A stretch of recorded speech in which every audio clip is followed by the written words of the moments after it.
नमस्कार।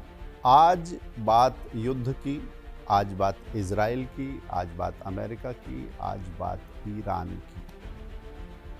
पश्चिम एशिया में बढ़ता तनाव केवल दो देशों के बीच का टकराव नहीं है। ये टकराव पूरी अंतर्राष्ट्रीय व्यवस्था की सीमाओं और कमजोरियों को भी उजागर कर रहा है।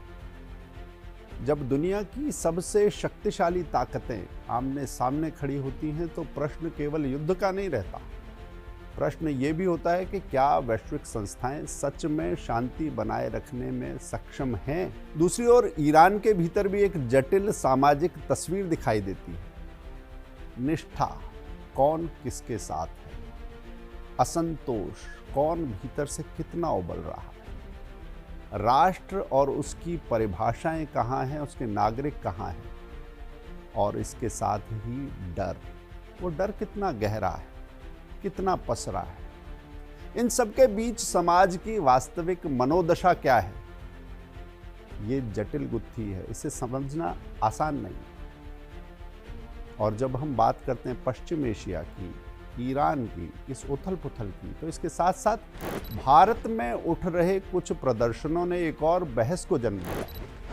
क्या विदेशी संघर्षों पर हमारी भावनात्मक प्रतिक्रिया हमारे राष्ट्रीय हितों और प्राथमिकताओं को प्रभावित कर रही है?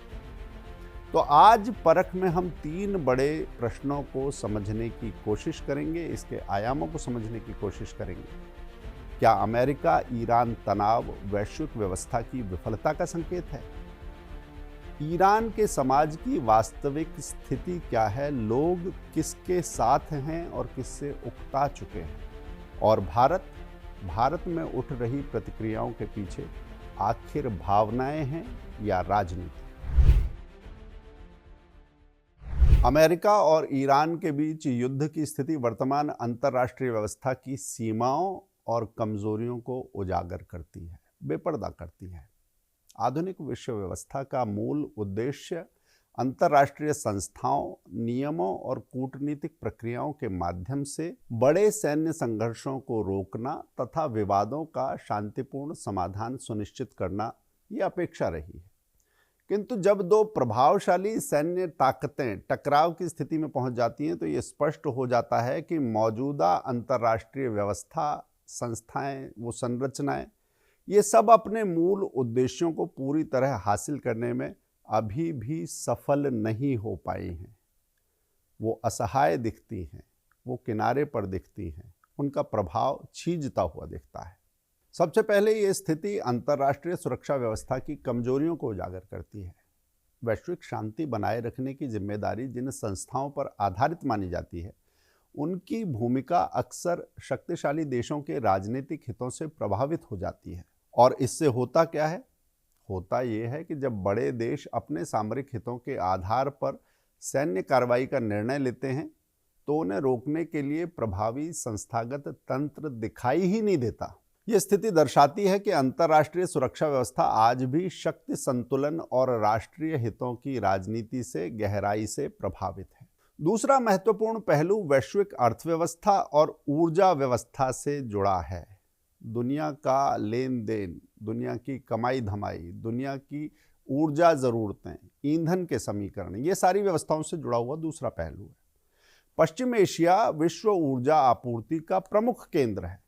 इसलिए इस क्षेत्र में उत्पन्न होने वाला कोई भी सैन्य संकट, छोटी सी चिंगारी भी, वो फौरन वैश्विक व्यवस्था को प्रभावित करता है। अमेरिका और ईरान के बीच बढ़ते तनाव के कारण समुद्री व्यापार मार्गों और ऊर्जा आपूर्ति की सुरक्षा पर भी असर पड़ता है। और साथ साथ तेल की कीमतों में उतार चढ़ाव, वैश्विक बाजारों में बढ़ती अनिश्चितता, ये सारी उठापटक ये संकेत देती है कि अत्यधिक परस्पर निर्भर वैश्विक आर्थिक व्यवस्था, वो चाहे पैसे के मामले में हो, चाहे तेल के मामले में हो, बैंकिंग नेटवर्क के मामले में हो, ये सब जब नेटवर्क बहुत आसपास से जुड़ जाते हैं, निकटता से जुड़ जाते हैं, तो ये क्षेत्रीय संघर्षों के प्रति अत्यंत संवेदनशील स्थिति को जन्म देते हैं। तीसरा महत्वपूर्ण पहलू अंतर्राष्ट्रीय कानून और वैश्विक मानदंडों से जुड़ा है, कसौटियों से जुड़ा हुआ है। आधुनिक अंतर्राष्ट्रीय व्यवस्था का एक प्रमुख आधार ये भी है कि सभी राज्य संप्रभुता के सिद्धांत और मानवीय कानूनों का सम्मान करें।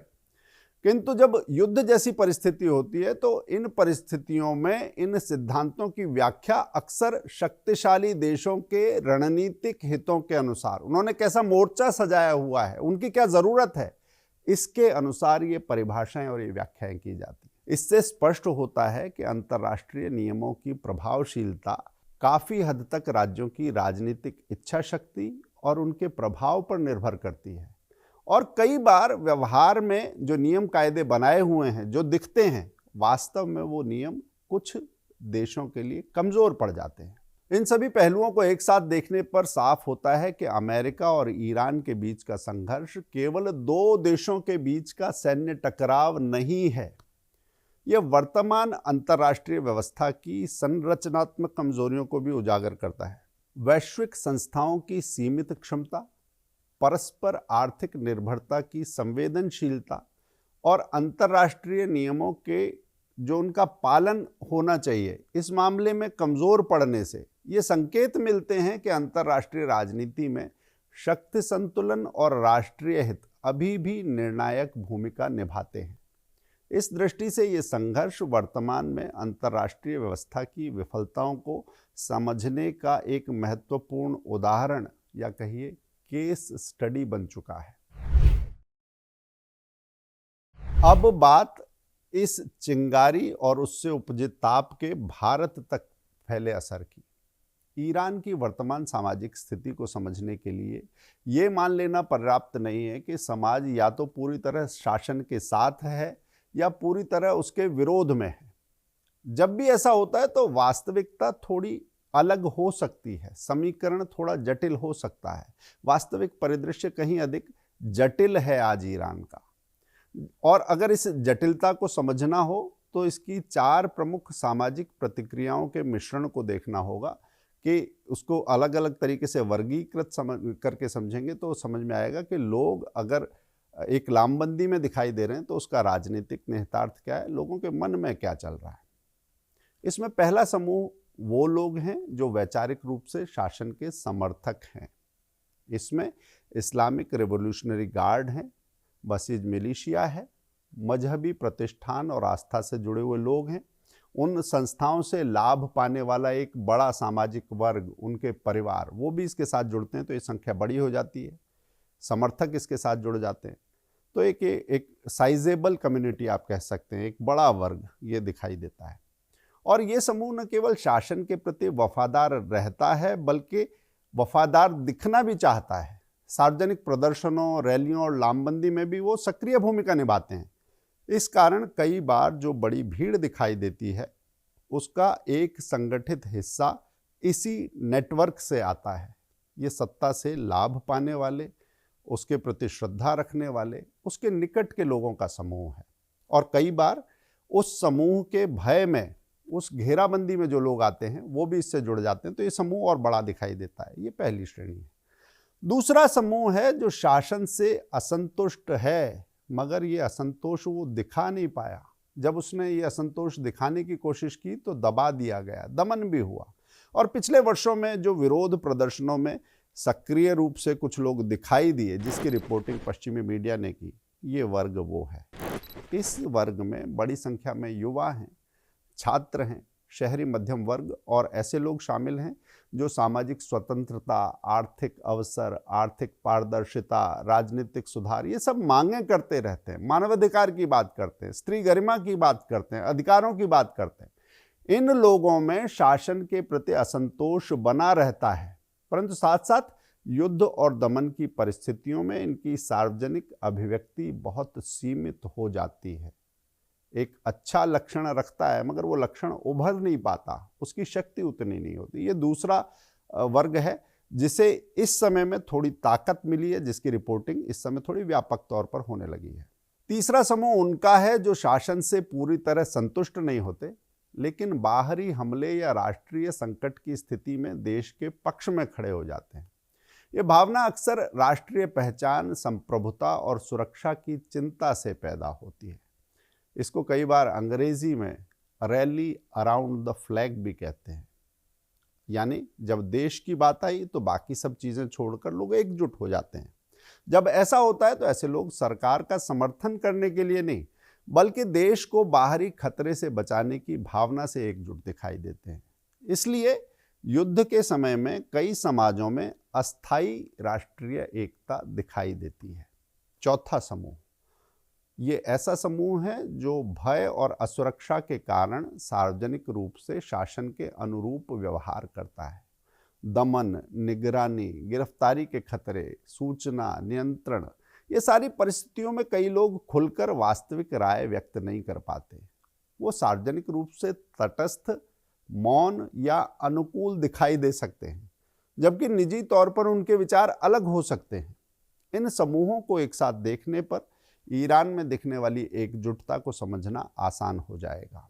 ईरान के चित्रों को देखें तो आप इस पहेली में ना पड़ें कि आज तो ये लोग सब खामनेई के समर्थन में दिख रहे हैं, कल ये लोग उसके विरोध में दिख रहे थे। इस जटिलता को, इस पहेली को समझने के लिए हमने आपको 4 समीकरण बताए, 4 परिस्थितियां बताई हैं। और ये जो हमने वर्ग चौथा बताया, इसका एक हिस्सा वास्तव में संगठित वैचारिक समर्थन का है। कुछ राष्ट्रीय संकट या बाहरी खतरे के समय उत्पन्न अपने आप यानी स्वतः स्फूर्त भावनाओं का परिणाम है, और कुछ भय या राजनीतिक दबाव के कारण उत्पन्न सार्वजनिक अनुरूपता का नतीजा है।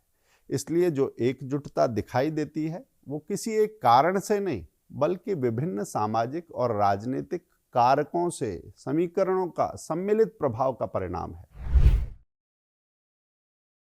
अब बात एक और पहलू की, बात भारत की, भारतीय राष्ट्र की भावना की।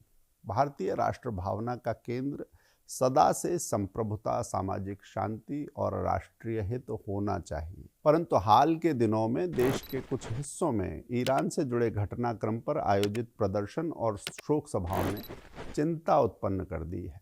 इन आयोजनों में मजहबी प्रतीक, बड़ा भारी मातम, नारे और विदेशी नेताओं के चित्रों के माध्यम से भावनात्मक माहौल बनाया गया, और कुछ जगहों पर अमेरिका और इजराइल विरोधी नारे भी लगाए गए, पुतले जलाए गए। एक आध जगह होता तो आप इसे अपवाद मान सकते थे, मगर एक ही पैटर्न जब बाकी जगह चलता है तो अपवाद नहीं, वो उदाहरण की तरह से ये सारी घटनाएं एक ही टेम्पलेट में, एक ही तरीके से आगे बढ़ती हुई और एक तरह से नियंत्रित होती हुई दिखाई देती हैं।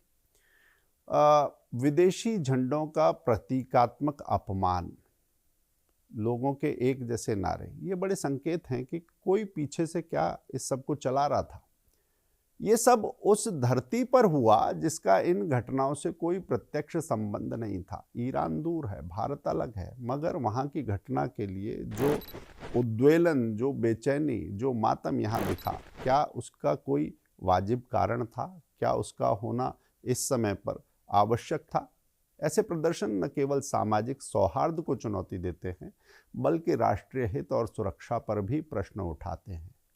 किसी भी समाज में सहानुभूति या अंतर्राष्ट्रीय घटनाओं के प्रति संवेदना स्वाभाविक है, थोड़ी हो सकती है, परंतु प्रश्न है कि क्या भारत की सार्वजनिक ऊर्जा बाहरी संघर्षों में लगनी चाहिए?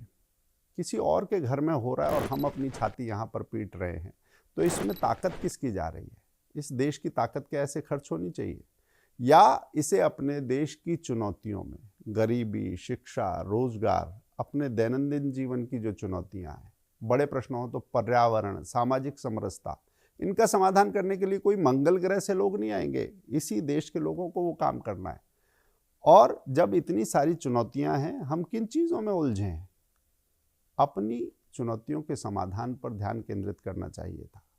जब नागरिक अपने देश की वास्तविक समस्याओं की उपेक्षा कर, उस ओर से आंखें मूंद कर विदेशों में होने वाली घटनाओं के लिए सामूहिक शोक प्रदर्शन करते हैं, शक्ति प्रदर्शन करते हैं, अपनी ऊर्जा खर्च करते हैं, तो ये असंगत प्राथमिकता दर्शाता है। यानी हमारी प्रायोरिटीज डिफाइंड नहीं है, सेट नहीं है। साथ साथ ये संकेत देता है कि कभी कभी वैश्विक मजहबी या वैचारिक पहचान स्थानीय राष्ट्रीय पहचान पर हावी हो सकती है। इस परिस्थिति का दूसरा पहलू राजनीतिक है। भारत की कुछ पार्टियां, खासतौर से बुजुर्ग पार्टी, ऐसे अवसरों को वैचारिक एजेंडे के लिए भुनाती रही हैं। हाल ही में कांग्रेस नेतृत्व के लेखों बयानों में अंतर्राष्ट्रीय घटनाओं को आंतरिक विमर्श में घसीटने का प्रयास किया गया। ये इसी का उदाहरण है। बीच में उसी परिवार से हमने देखा था, संसद की कार्यवाही में फिलिस्तीन वाला बैग लेकर चले गए थे। भारत की जो शासन प्रणाली है, उसकी विदेश नीति है, उसको क्या कोई व्यक्ति अंतर्राष्ट्रीय मुद्दों की संवेदनशीलता और जटिलता को समझे बिना या उसकी धूर्ततापूर्ण परिभाषा के साथ भारत के हितों को अपने हिसाब से अपनी तरफ से मोड़ने का काम कर सकता है? फिलिस्तीन पर भारत का रुख क्या होगा, ईरान पर भारत का रुख क्या होगा? क्या कोई एक पार्टी जिसको इस देश में बहुमत भी नहीं है, उसका परिवार संसद की बजाय सड़क पर आकर ये तय करने का काम करेगा, अखबार में लेख लिखकर इसके दबाव बनाने का काम करेगा? ये एक जटिल खेल है। भावनात्मक प्रतिक्रियाएं अलग हैं, मगर भावनात्मक प्रतिक्रियाओं के पीछे राजनीतिक गणना झलकती है, गुणागणित पता चलता है, जो समाज में वैचारिक ध्रुवीकरण बढ़ाती है, लोगों को बांटती है। देश का जब मुद्दा हो तो देश की बात नहीं करना, विदेश के मुद्दे पर असहज स्थितियां पैदा करना। भारतीय लोकतंत्र जीवंत लोकतंत्र है, परंतु भारतीय लोकतंत्र की मजबूती अभिव्यक्ति की स्वतंत्रता में है और कुछ लोग इसका गलत फायदा उठाते हैं। यहाँ लोग विभिन्न मुद्दों पर संवेदना व्यक्त कर सकते हैं, किंतु राष्ट्र भावना का संतुलन भी आवश्यक है, अपरिहार्य है, इससे समझौता नहीं किया जा सकता। भारतीयों की प्राथमिक निष्ठा राष्ट्र और समाज के प्रति होनी चाहिए, भारतीय राष्ट्र और समाज के प्रति होनी चाहिए। विदेशी संघर्षों पर आक्रोश यदि सार्वजनिक विमर्श को भ्रमित करे, भटकाए, लोगों को असमंजस में डाले, तो इसे सामाजिक प्राथमिकताओं और राजनीतिक उपयोग के संदर्भ में गंभीरता से समझना होगा। कुछ नेता मुद्दा भटकाना चाहते हैं, मगर भारत की प्राथमिकताएं तो भारत की सरकार और संविधान से तय होंगी। अंतर्राष्ट्रीय और आंतरिक घटनाओं का परिप्रेक्ष्य तभी सार्थक और स्थिर हो सकता है जब राष्ट्र की प्राथमिक निष्ठा अपनी भूमि, अपने समाज और अपने लोकतांत्रिक मूल्यों के प्रति बनी रहे। अमेरिका और ईरान के बीच बढ़ता तनाव हमें याद दिलाता है कि आधुनिक अंतर्राष्ट्रीय व्यवस्था अभी भी शक्ति संतुलन और राष्ट्रीय हितों की राजनीति से पूरी तरह से मुक्त नहीं हो पाया है। कुछ लोग उसे दादागिरी से चलाना चाहते हैं और संस्थाएं कई जगह समझौता करती हुई, मौन धारण करती हुई दिखाई देती हैं। वैश्विक संस्थाओं की सीमाएं, अंतर्राष्ट्रीय कानूनों की कमज़ोर पकड़ और परस्पर निर्भर अर्थव्यवस्था की संवेदनशीलता, ये कुछ कारक हैं जो इस संकट में साफ साफ दिखाई देते हैं। ये राष्ट्र व्यवस्थाओं की और देशों की भी कमज़ोर नस बन गए। ईरान के समाज की तस्वीर भी, जैसा कुछ लोग एक तरह से समझना चाहते हैं, वो एक रंगी नहीं है। वहाँ पर भी इसके अलग अलग शेड्स हैं, अलग अलग, जैसा हमने बात की, 4 तरह की कम से कम श्रेणियां हैं। ये 40 तरह की भी हो सकती हैं अगर हम और गहराई में जाएं। वहाँ सरकार का समर्थन भी दिख सकता है, असंतोष भी दिख सकता है, राष्ट्र के लिए लोगों का एक साथ आना भी दिख सकता है और सत्ता से भय भी। सभी भावनाएं एक साथ मौजूद हैं जो किसी भी संकट के समय अलग अलग रूप में सामने आती हैं। और भारत के संदर्भ में ये याद रखना आवश्यक है, बहुत आवश्यक है कि संवेदना और अभिव्यक्ति लोकतंत्र की शक्ति हैं, किंतु राष्ट्र की प्राथमिकता हमेशा अपने समाज, अपनी चुनौतियों और अपने राष्ट्रीय हितों पर केंद्रित रहनी चाहिए। अपनी ऊर्जा हम दूसरों की लड़ाई में खर्च नहीं कर सकते। आज हमने बहुत सारे आयामों पर बात की, बहुत सारे प्रश्न उठाए। ये प्रश्न आपके मन में कुछ जिज्ञासाओं को शांत करेंगे और कुछ और प्रश्नों को भी जन्म देंगे। इन्हीं सवालों और तथ्यों की परख के साथ आज के कार्यक्रम में बस इतना ही। नमस्कार।